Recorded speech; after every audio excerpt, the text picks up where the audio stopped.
Bonjour à tous, nous vous souhaitons la bienvenue à ce webinaire destiné aux nouveaux employeurs. Je suis Manon Leclerc, chargée de mission marketing, partenariat et qualité au sein de l'URSSAF Champagne-Ardenne. Cette présentation dure environ 1 heure. Vos caméras et micros sont coupés. N'hésitez donc pas à nous poser vos questions dans le fil de la conversation. Une équipe dédiée vous répondra via le chat. Ce webinaire sera co-animé par Myriam Boulemser. Bonjour, Myriam Boulemser, responsable d'unité à l'URSSAF d'Alsace au service régime général. Et par Maud Soudan qui représente l'assurance maladie. Bonjour à tous, donc Maud Soudan, je suis déléguée à la relation aux entreprises pour l'assurance maladie de la Marne et donc je suis à votre service pour toute information concernant les téléservices aujourd'hui. Entrons dans le vif du sujet et passons directement au déroulé du jour. Nous vous présenterons tout d'abord le service première embauche, puis les clés pour tout savoir sur la déclaration et les services en ligne. Nous poursuivrons par la présentation de la visite conseil et nous terminerons en laissant la parole à l'assurance maladie. Je vais donc commencer par vous présenter le service première embauche. Qu'est-ce que le service première embauche? Alors, c'est une offre qui vous est destinée, vous, nouveaux employeurs, pour vous accompagner dans vos démarches administratives ainsi que déclaratives. En effet, une équipe dédiée vous accompagne pendant les 12 mois qui suivent votre première embauche. Très concrètement, le nouvel employeur bénéficie d'un contact privilégié de la part de l'URSSAF. Par ailleurs, nos collaborateurs peuvent vous accompagner sur les services en ligne. Vous bénéficierez également d'un suivi préventif, c'est-à-dire que nous vous contactons en cas d'anomalie détectée par nos services sur vos déclarations ainsi que vos paiements. Nous vous proposons une prise en charge rapide de vos questions. Des canaux de communication vous sont dédiés. En effet, vous pouvez nous contacter par le biais d'un numéro de téléphone réservé au service première embauche, qui est le 0 806 803 895, ainsi que d'un motif de contact dans votre espace en ligne, à être accompagné en tant que nouvel employeur. Par ailleurs, en cas d'incident, vous serez contacté par nos services. Je laisse la parole à Myriam. Merci. Alors, on va parler de la première formalité à accomplir en tant qu'employeur. Il s'agit de la déclaration préalable à l'embauche. Elle est obligatoire. Elle va vous permettre, en cas de première embauche, d'ouvrir un compte URSSAF. Il est indispensable d'effectuer une déclaration préalable à l'embauche pour plusieurs raisons. Tout d'abord, pour ouvrir à vos salariés les droits sociaux, être couvert en cas d'accident du travail de vos salariés, bénéficier de vos droits à exonération et aussi satisfaire aux demandes des différentes administrations qui vous contrôlent et ainsi éviter toute sanction liée notamment au travail dissimulé. Alors, comment nous transmettre cette déclaration préalable à l'embauche? Il y a plusieurs canaux possibles. S'il s'agit de la première embauche, vous devez passer par le site due.ursaf.fr. Si vous avez déjà eu recours à du personnel salarié, vous pouvez passer soit par due.ursaf.fr, soit par netentreprise.fr, ou alors votre compte ursaf.fr.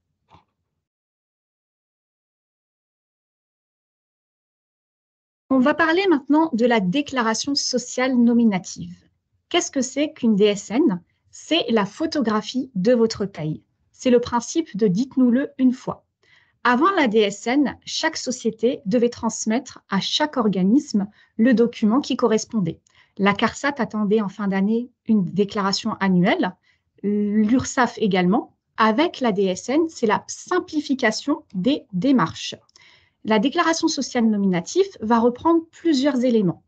Des éléments dits agrégés qui concernent l'URSSAF, mais aussi des éléments individuels. On va retrouver des données personnelles liées à vos salariés. Par exemple, l'adresse, le numéro de sécurité sociale, mais aussi les modalités de leur contrat de travail. Tous les organismes de protection sociale reçoivent directement les données de la DSN qui concernent leur périmètre. Par exemple, au niveau des URSSAF, on est concerné par le bloc 23, le bloc de cotisation. Pour vous donner un autre exemple, on peut citer le cas des APL. La CAF va piocher dans les salaires indiqués au sein du fichier DSN pour avoir la base de calcul sur les périodes souhaitées.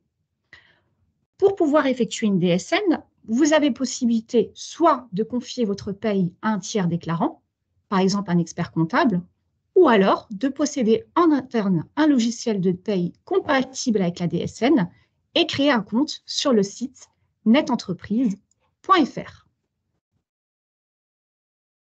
Au niveau des URSSAF, je disais tout à l'heure qu'on est surtout concerné par le bloc 23. On attend donc des déclarations de cotisation. Pour chaque cotisation, on a une somme déclarée qui concerne la rémunération, les avantages en nature ou des frais professionnels. Ces cotisations-là vont être multipliées par un taux.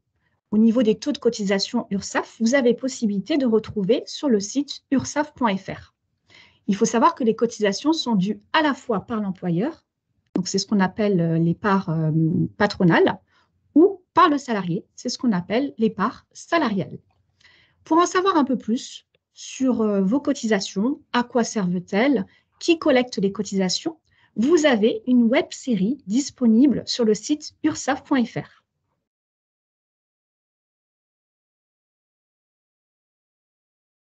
Donc, comment et quand effectuer cette DSN? Vous avez un délai qui vous est attribué jusqu'au 15 de chaque mois. Mais moi, je vous conseille toujours de le faire un petit peu avant pour éviter les dysfonctionnements informatiques, par exemple.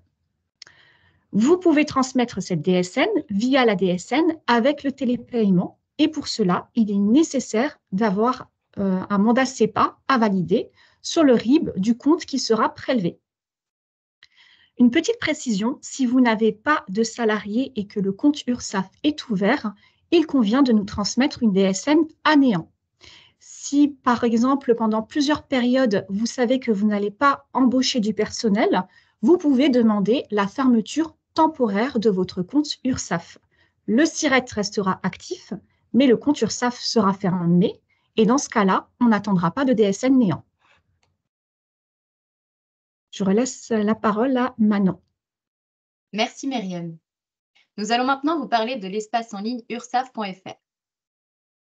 Votre espace en ligne URSSAF vous permet de consulter toutes les informations liées à votre compte URSSAF et de recevoir toutes vos notifications, ainsi que de transmettre vos demandes, mais aussi d'échanger ensemble grâce à la messagerie. Alors, il y a un point très important à retenir. Même si vous avez un comptable, il est tout de même important d'avoir son propre accès à votre espace en ligne, par exemple pour demander une attestation. J'attire aussi votre attention sur le fait de créer 2 comptes si vous êtes et travailleur indépendant et employeur. Si vous n'avez pas encore créé votre espace en ligne, je vais vous expliquer comment le faire. Pour créer votre espace en ligne, il vous suffit de vous connecter sur le site ursaf.fr et de cliquer sur « Créer votre espace en ligne » en haut à droite du site. Vous arriverez ensuite sur cette interface. Vous cliquerez alors sur « Employeur ». Suite à cela, une page s'ouvrira. C'est un formulaire d'inscription de demande d'adhésion en ligne. Vous devez y entrer toutes vos coordonnées en sachant que chaque case doit être remplie pour pouvoir finaliser l'inscription. Si vous avez au moins un numéro de téléphone portable, cela fonctionne. Ensuite, nous vous demanderons un montant de cotisation sur la période demandée. Par exemple, là, c'est pour février 2021. C'est une question de sécurité. Une fois que vous avez créé votre espace en ligne, comment vous y connecter? Pour vous y connecter, il vous suffit de renseigner votre numéro de SIRET composé de 14 chiffres ainsi que votre mot de passe.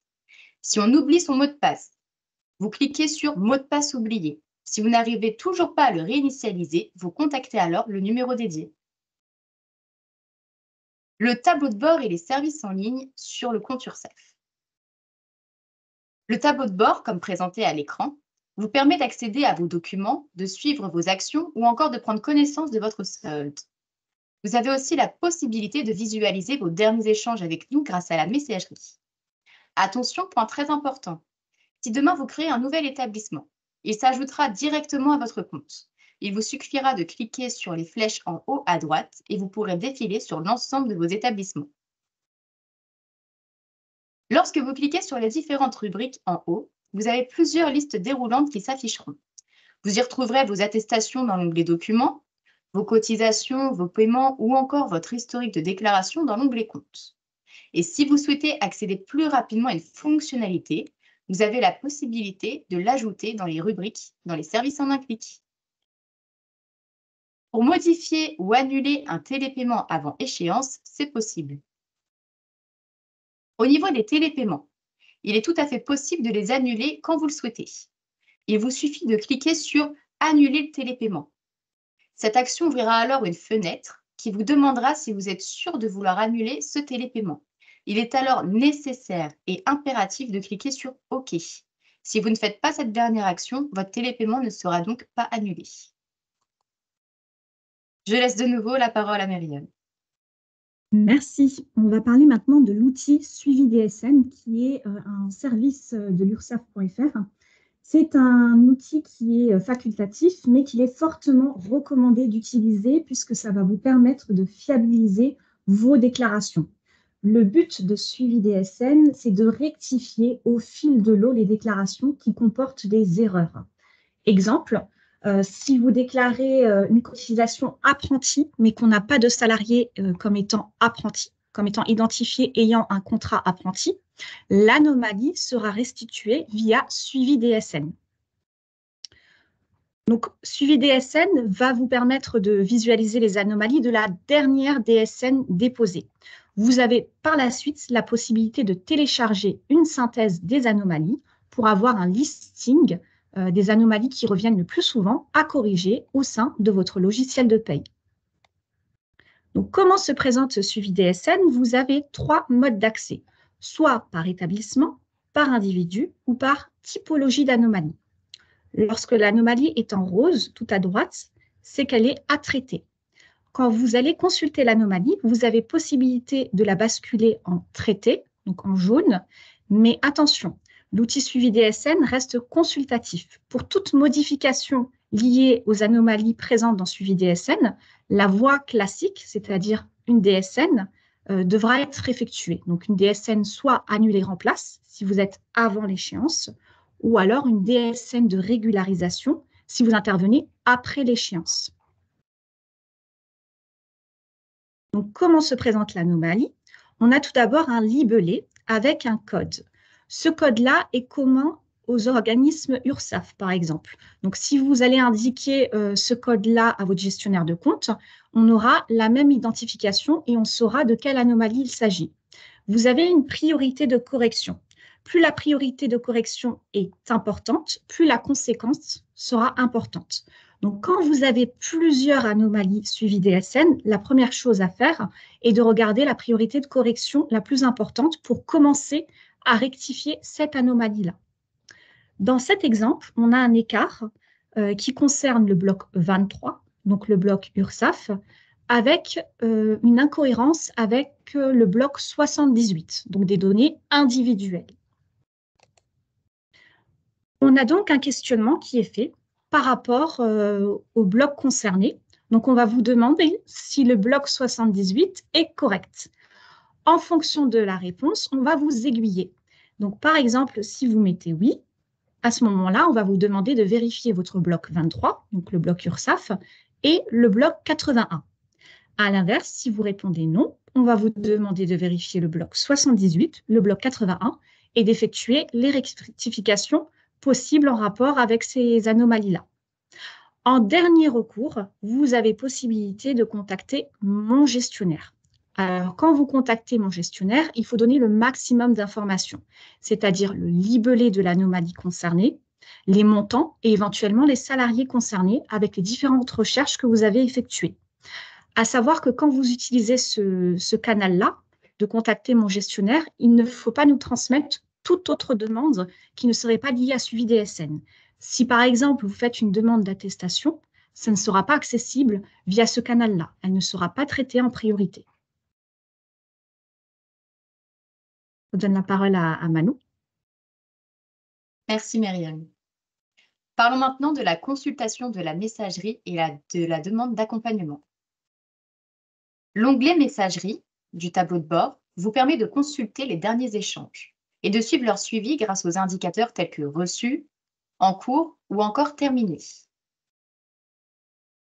Lorsque vous cliquez sur l'onglet Nouveau message, le site vous propose alors 4 thèmes de demande de contact.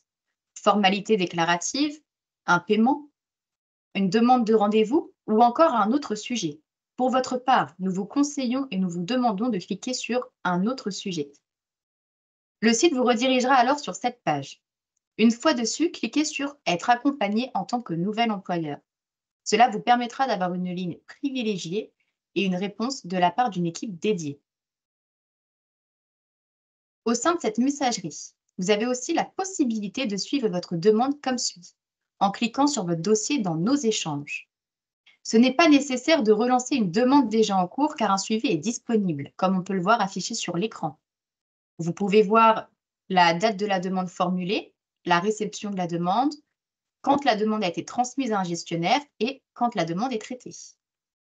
Si vous souhaitez vous familiariser avec votre compte en ligne, vous avez aussi la possibilité de consulter le site suivant, mon nouvel espace ursaf.fr.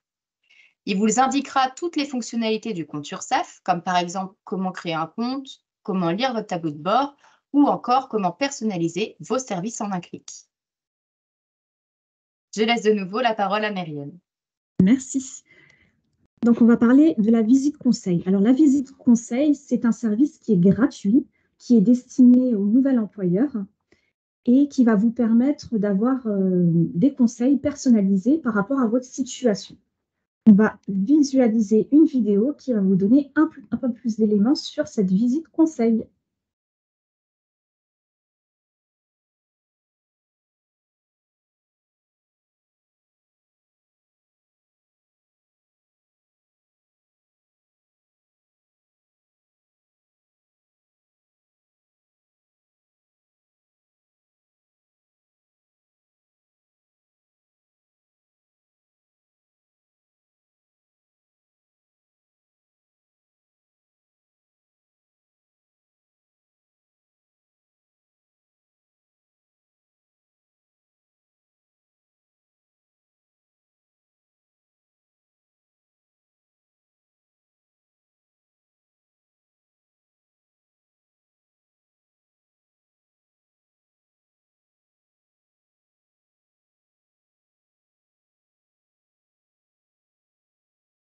Donc, comme indiqué dans la vidéo, pour pouvoir bénéficier d'une visite conseil, vous avez possibilité d'aller sur le site ursaf.fr et de faire la demande.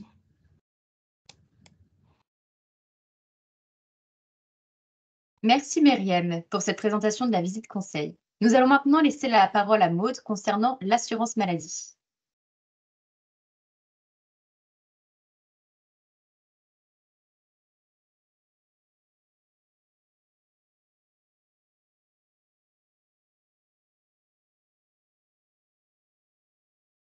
Maude, on ne vous entend pas. Pourriez-vous activer votre micro, s'il vous plaît? Merci. Merci. Donc, pour la partie assurance maladie, je vous présente aujourd'hui les téléservices qui vont vous permettre de communiquer le plus simplement et le plus rapidement possible avec nos services. Quel téléservice nous intéresse plus particulièrement? Donc là, la partie URSSAF vous a présenté rapidement la DSN mensuelle. Et nous, ce qui nous concerne dans cette DSN, ça va être l'événementiel pour tout ce qui concerne vos salariés en arrêt de travail. Vous avez cette grosse particularité qui vous simplifie énormément la vie puisqu'elle va récupérer tout ce qui est intégré automatiquement dans les DSN mensuels que viennent de vous présenter Myriam et Manon. Et en complément, on a toujours des déclarations à effectuer sur Net Entreprise lorsqu'on est employeur. Donc, lorsque vous effectuez vos démarches en DSN, ça récapitule la photo de vie de votre salarié et de ce fait-là, on va se servir de toutes ces informations pour faire parvenir à l'assurance maladie l'attestation de salaire dûment complétée avec des informations qui sont les plus fiables possibles. Donc, votre DSN mensuel, maintenant, vous êtes au fait ou presque, et de ce fait-là, les événementiels couleront de source pour vous. Donc la DSN événementielle, ça remplace ce que vous faisiez éventuellement déjà pour certains d'entre vous concernant des salariés en arrêt de travail. Chaque salarié en arrêt de travail, vous devez, en tant qu'employeur, nous faire parvenir une attestation de salaire par le biais de Net Entreprise. C'est l'outil historique depuis maintenant plus de 10 ans. Et depuis la création de la DSN, vous pouvez, en fonction de vos logiciels de paye, nous faire parvenir directement des DSN événementiels, des signalements d'événements. Voilà, on a les deux déterminations. En quelques clics, vous parvenez à nous faire rematérialiser une attestation de salaire. C'est beaucoup plus simple, beaucoup plus rapide et beaucoup plus fiable que Net Entreprise puisque tout ça récupère les infos automatiquement. Moins de risque d'erreur et forcément un règlement de la part de l'assurance maladie qui est beaucoup plus rapide. Quand effectuer cette fameuse DSN événementielle pour nous confirmer que votre salarié est bien en arrêt de travail? Eh bien, vous l'envoyez systématiquement à chaque signe, à chaque arrêt de travail de votre salarié à partir du moment où il a un seul jour d'arrêt. Peu importe ensuite qu'il y ait des prolongations ou autres. Vous savez que votre salarié est en arrêt. Une journée, vous effectuez une attestation de salaire, donc un événement en DSN pour un arrêt maladie, accident de travail, maladie professionnelle, maternité, paternité et autres. Si aussi vous avez un salarié qui reprend son travail par anticipation, c'est-à-dire avant la date prévue sur son avis d'arrêt de travail. Voilà dans les deux situations où vous pouvez effectuer un événement en DSN au lieu d'une attestation de salaire sur Net Entreprise. Dans quel délai? Le mieux, c'est toujours d'intervenir dans les 5 jours après la connaissance de cette fameuse arrêt de travail. Alors, optimum, on reste toujours optimum, c'est après la survenance de l'événement, mais parmi vous, il y a peut-être certaines personnes qui ne travaillent pas certains jours de la semaine et qui ne peuvent pas éventuellement être informées au plus tôt. Donc là, c'est 5 jours à minima dès la connaissance de l'événement, c'est-à-dire de l'arrêt de travail. Vous ne faites jamais de DSN événementiel ou d'attestation de salaire en cas de prolongation d'arrêt. L'attestation de salaire, la DSN événementielle initiale suffira à partir du moment où la subrogation a été effectuée pour une grande partie de cet arrêt et de ses prolongations. Donc vous pensez simplement à prolonger la période d'absence de votre salarié dans votre logiciel de paye mais vous n'enregistrez pas de nouveaux signalements en DSN, on n'en aura pas besoin. Économisez vos démarches administratives, ça vous économisera également. Pas de doublons à effectuer pour éviter bien sûr les confusions et les anomalies. On gagne bien sûr du temps avec la DSN par rapport à Net Entreprise, puisque en 5 clics et 4 informations de saisie, vous devrez effectuer vos attestations de salaire. Alors que sur Net Entreprise, il y a 8 étapes pour faire une attestation de salaire juste maladie, des calculs et des reports de salaire qui sont parfois un petit peu alambiqués et fastidieux, alors que la DSN le fait automatiquement. Dans votre DSN, vous saisissez le risque concernant l'arrêt de travail, maladie, accident de travail, maladie professionnelle, maternité, paternité, deuil de l'enfant éventuellement. Vous allez saisir le dernier jour de travail. En règle générale, maintenant, les logiciels de paye vous le saisissent automatiquement à la veille de l'arrêt. Donc, une simple vérification suffit pour éventuellement le modifier au jour même si votre salarié s'est présenté sur son lieu de travail le jour de l'arrêt de travail. Sinon, vous laissez comme tel la date de fin prévisionnelle de l'arrêt et si vous effectuez la subrogation, il faudra bien sûr cocher subrogation, indiquer les deux dates de début et de fin de subrogation et sélectionner dans la liste déroulante le RIB si vous en avez plusieurs. Vous validez votre signalement d'événement et l'attestation se reconstituera automatiquement à l'assurance maladie, la CEPAM de rattachement de votre salarié. Donc c'est quand même bien plus simple qu'une attestation sur Net Entreprise. Je vous invite à vous rapprocher de votre logiciel de paye pour savoir si c'est possible. Autre facilitation de la DSN, lorsque vous avez un salarié qui est en arrêt pour un accident de travail ou une maladie professionnelle, l'assurance maladie vous demande sur Net Entreprise d'effectuer deux attestations de salaire. Une pour le risque accident de travail, maladie professionnelle, l'autre pour le risque maladie. Eh bien, en DSN, vous ne saisissez qu'un signalement d'arrêt, accident de travail, maladie professionnelle, et cette fameuse DSN événementielle générera les deux attestations à votre place. Donc, vous ferez un signalement risque pro pour deux attestations chez nous. Vous gagnez encore une fois beaucoup de temps et les informations sont fiables. Facilitation également sur le congé paternité. la DSN fournira l'attestation de salaire paternité pour le calcul de l'indemnisation journalière et également en parallèle les fameuses dates de fractionnement du congé paternité. Pour certains d'entre vous, c'est du charabia puisque, sachant que vous êtes nouvellement installés, vous n'avez pas forcément eu ces situations-là d'arrêt de travail et tant mieux pour vous. Mais sachez que la DSN, vous fait les démarches à votre place dans une grande majorité des cas. Le signalement pour l'ouverture de droits de plus de 6 mois. Cette fois-ci, vous avez un salarié qui est en arrêt pour un long moment et il y a une attestation qui est à envoyer à l'assurance maladie pour valider l'ouverture de droit. C'est-à-dire, est-ce que mon salarié a bien cotisé suffisamment pour permettre de régler ses indemnités journalières sur un arrêt long de plus de 6 mois.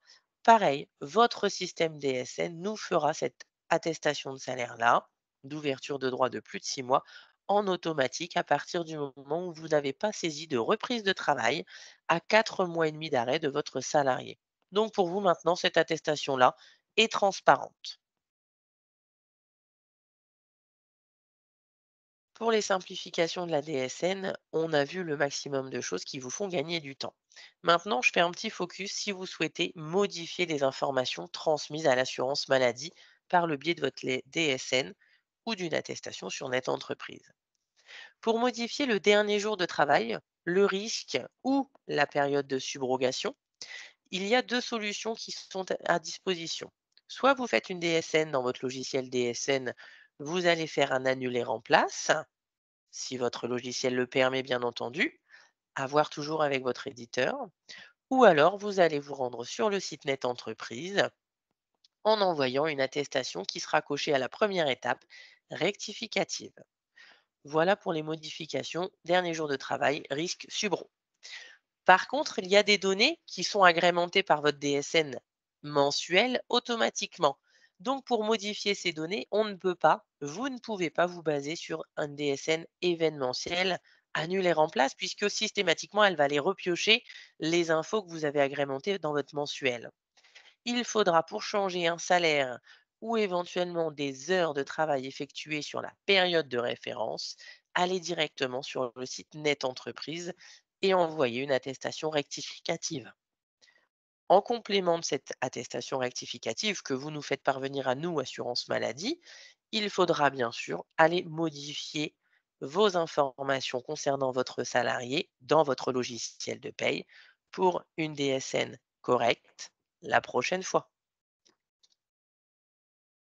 Voilà pour ce qui est des modifications.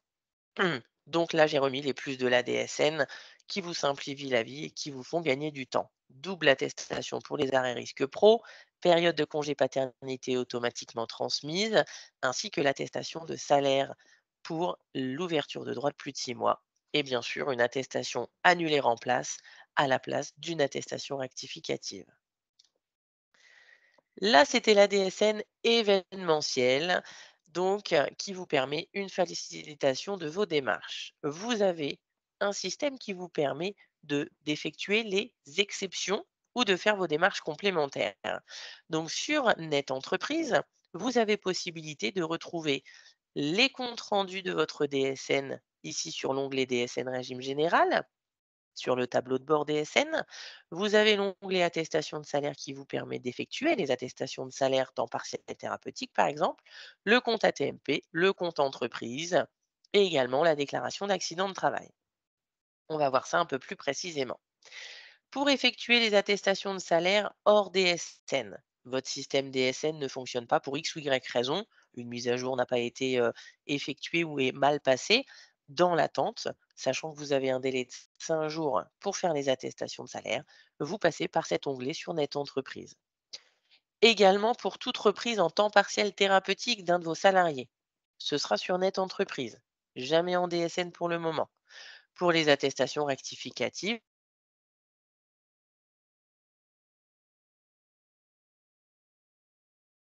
comme je l'ai. Vous avez aussi sur cet onglet attestation de salaire accès à tous les bordereaux de paiement des indemnités journalières subrogées. C'est-à-dire, vous nous avez demandé un paiement des IJ à vous, entreprise, pour les arrêts concernant vos salariés, vous retrouverez pour cocher en comptabilité vos IJ subrogés touchés par l'assurance maladie directement sur ces bordereaux de paiement d'IJ, accessibles sur attestation de salaire. Il faut impérativement faire le suivi de vos envois DSN événementiels et ce est possible par le biais de cet onglet DSN régime général. Vous allez sur le tableau de bord DSN, vous cliquez sur les transmissions arrêt de travail et vous retrouverez systématiquement les fameux comptes rendus qui vous permettent de voir si on a bien reçu l'attestation de salaire et si on l'a bien payé ou pas. Pour quelle raison? Eh bien, très clairement, on peut avoir réceptionné une attestation de salaire, mais il nous manquerait éventuellement une pièce justificative. Trois étapes de vérification en DSN événementiel, une conformité du fichier informatique par le certificat de conformité. Il faut que votre logiciel de paye soit conforme à la norme NeoDes.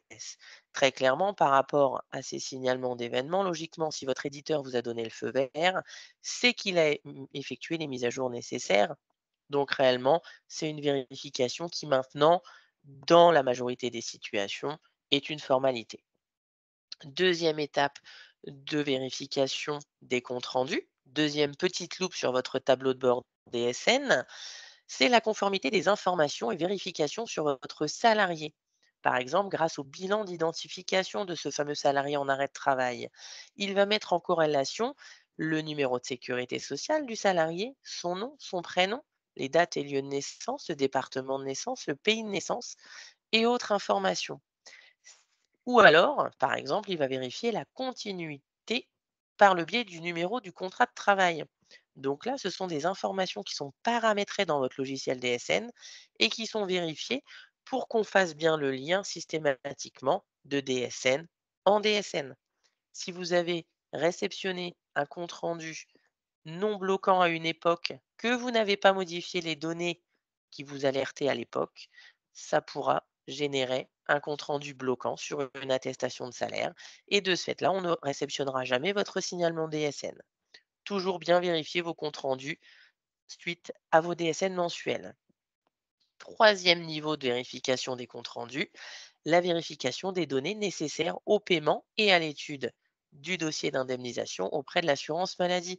Les techniciens chez nous vous font soit un compte rendu positif pour vous dire tout est OK, on a réglé l'arrêt maladie de votre salarié, ou alors ils vont vous demander par le biais de ce compte rendu-là des pièces justificatives ou vont vous informer qu'on a fait des démarches d'études de dossier complémentaires pour finaliser le paiement ou le refus de ce dossier-là. Donc, il est impératif de faire le suivi du tableau de bord DSN qui est sur votre net entreprise ou intégré directement dans votre logiciel si celui-ci le permet également. Voilà un petit peu à quoi ressemble le tableau de bord DSN sur Net Entreprise et vous avez systématiquement tout le récapitulatif ici du tableau de bord qui est récapitulé. Infos concernant les dépôts de vos DSN, mensuels ou événementiels, le suivi de l'état des DSN mensuels et des signalements, valides, non valides, et ici vous avez la possibilité de déposer vos DSN. En bas, vous pouvez consulter les services complémentaires qui sont mis à votre dispo. Voilà comment se reconstitue l'attestation. Vous faites votre signalement d'arrêt de travail dans votre logiciel DSN, vous faites le suivi sur le tableau de bord et vous allez consulter les bordereaux de paiement des IJ concernant vos demandes de subrogation pour savoir si vous avez bien touché les indemnités journalières concernant les arrêts de votre salarié.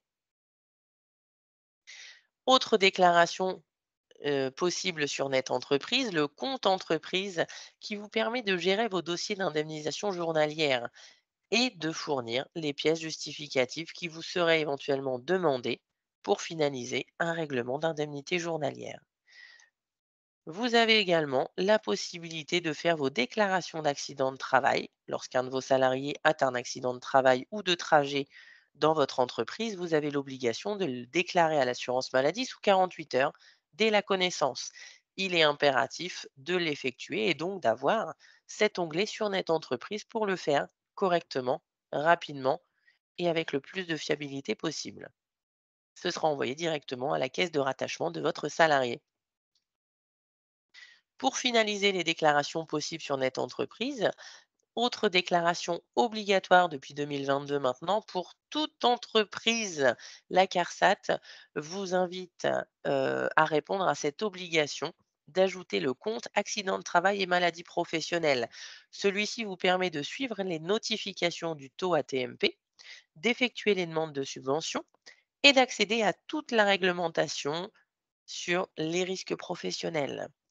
Pourquoi il y a une obligation? Parce que ce compte AT-MP vous permet de réceptionner à chaque nouvelle année civile ou à chaque modification de votre taux AT-MP, la fameuse notification de ce taux AT-MP qui vous permet d'entrer, d'être informé déjà, et également d'avoir l'ouverture du délai de 2 mois pour faire recours si besoin.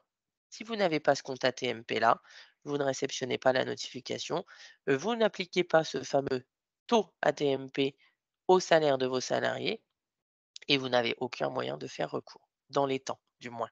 Donc soyez bien vigilants à avoir toutes ces télédéclarations sur NetE en tant que nouvelle entreprise. Pour finir, je vous ai fait un récapitulatif des contacts utiles assurance maladie, le site assurance maladie pour les entreprises bien entendu. Vous y retrouverez toute la réglementation et nos actualités. Ça vous permet en tant qu'actualité d'accéder aux formations gratuites de l'assurance maladie. Là, je vous ai présenté les téléservices indispensables. Si vous inscrivez aux formations, je vous expliquerai comment vous en servir. Vous avez également le téléphone 3679 qui est la plateforme spécifique entreprise et qui vous permet d'avoir une réponse rapide sur des questions simples concernant les arrêts de vos salariés et on transmet systématiquement les questions complexes aux services experts qui sont en charge de régler vos dossiers ou de vous recontacter si besoin. Je vous mets le lien ici sur l'outil dépôt pièces justificatives pour installer et avoir plus de compléments pour nous joindre éventuellement des pièces justificatives en cas de dossier indemnisation journalière. Vous pouvez retrouver d'autres formations un peu plus replay, plus dynamiques et préenregistrées sur les MOOC formations du Net Entreprise. Vous aurez la disposition du lien en cliquant sur le support directement. Vous avez la base de connaissances Net Entreprise et un numéro unique pour ajouter, vous inscrire ou bien modifier vos paramètres sur le compte Net Entreprise. N'hésitez pas pour d'autres informations ou formations auprès de l'assurance maladie concernant les arrêts de travail, de faire une demande de contact auprès de vos conseillers informatiques services ou vos référents employeurs lorsque vous contactez le 3679. Je vous remercie en tout cas pour votre attention et puis je laisse la parole à mes collègues. Merci Maud. C'est déjà la fin de ce webinaire. Nous espérons que ce dernier vous a plu. Nous vous remercions de bien vouloir remplir le questionnaire qui va s'afficher sur votre écran. Je remercie Myriam Boulemser. Merci. Et merci à Maud Soudan aussi. Merci à vous de votre accueil. Nous remercions aussi nos collègues qui ont pris le temps de répondre à vos questions via le chat. Le replay de ce webinaire sera disponible sur YouTube et nous vous souhaitons une très bonne journée et à très bientôt. Bonne journée. Au revoir, bonne journée.